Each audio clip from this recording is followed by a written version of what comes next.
Finally back to a regular session and happy to starting off with an explosive exercise. This is how I would like to start every workout with an explosive exercise, either for the lower body or the upper body, and then follow that up with some strength work. As usual, superset with more accessory exercises that I tend to push into higher rep ranges.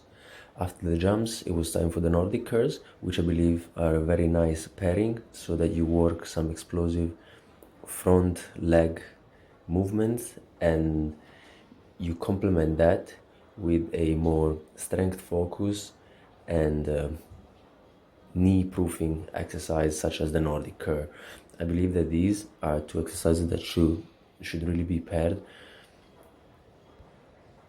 And even though I have not really seen many improvements with the jumps yet, and admittedly I have been working them somewhat unevenly, I did see quite good progress with the Nordic curls.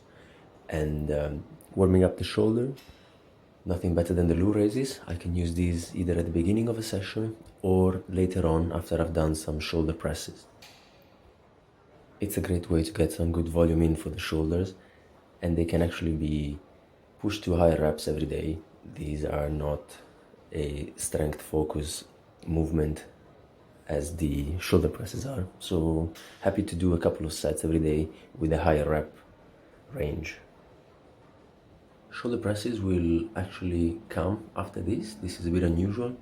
I was thinking that the best way to superset something with the Nordic curls was actually the loo raises, and since I'm not really pushing heavy weight for the shoulder presses yet, I was happy with doing them afterwards.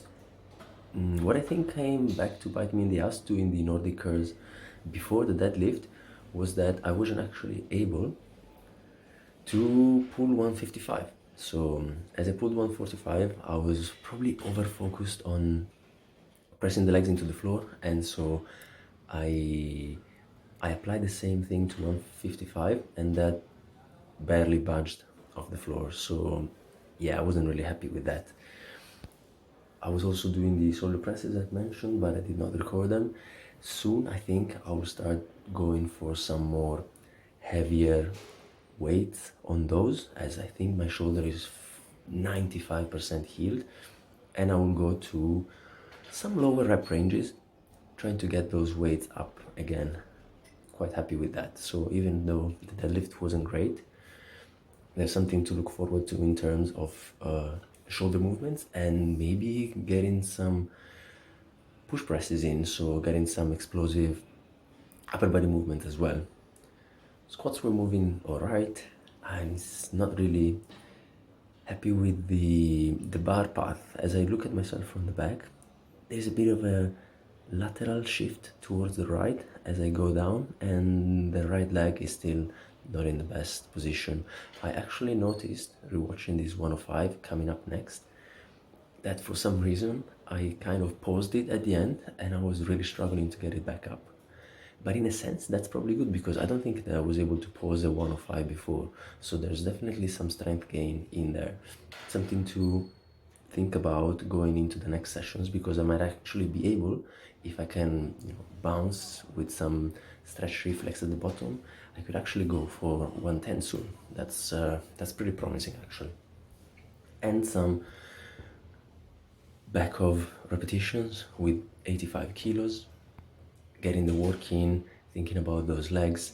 Really want to get the positioning fixed, or at least improved, as soon as possible. So when I'm doing the warm-up sets for these, I'm doing some pause reps with about 60 kilos to get down there and feel comfortable and get some nice mobility working too.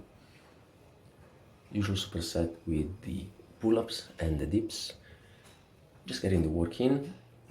I might actually be implementing some muscle ups again. I haven't done those in about 6 months now, and as I was talking about doing some push presses as explosive upper body movements, I think that the muscle ups would actually be another really good explosive movements to start some workouts off with. Otherwise, I'm only doing explosive leg training, and that's not really full body, is it? But jokes aside, reintroducing both the push presses and the muscle ups is something that has been in the pipelines for a very long time. My shoulder held me back for both movements, but the skeleton, or at least the blueprint of my full body training, ideally rests on the concept of doing explosive work first, followed up with strength, intervaled with some higher reps, accessory work. So this would be the basic guideline for every session, and then I would do either a lower body explosive movement to start off with or an upper body. And so as soon as I'm able to get back those push presses and muscle ups, my program will kind of see the light as I originally intended it. So that's pretty exciting. I went for just like the longest hold that I could master for my handstand. It's good to give it a rest from time to time, and it feels good to be able to stay up for a while. It's good volume for my wrists, and it makes me feel good as well. So I need that sometimes too. On to the next session, and let's see what it brings. Ciao.